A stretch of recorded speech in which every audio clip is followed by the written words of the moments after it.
নির্বাচনের আগে বিএনপি বলেছিল যদি ক্ষমতায় যেতে পারে বছরে 1 কোটি লোকের কর্মসংস্থানের ব্যবস্থা করবে।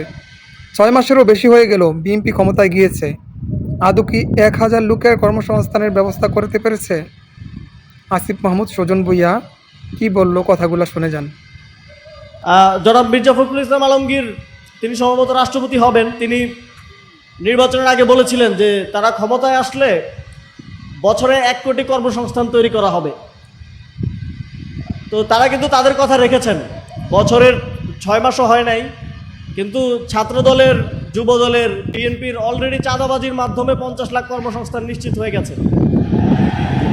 চাঁদাবাজি করে তাদের ফ্যামিলি চলতেছে, তাদের পেট চলতেছে। সাধারণ মানুষ জাহান্নামে যাক। আসিফ মাহমুদ সুজন ভূঁইয়া কি মিথ্যা বলেছে? মোটেও মিথ্যা বলে নাই।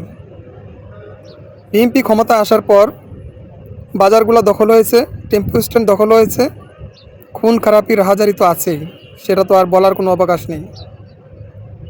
তাই যে আসিফ মাহমুদ সুজন ভূঁইয়ার সাথে একমত আছেন কমেন্ট করেন। আল্লাহ হাফেজ।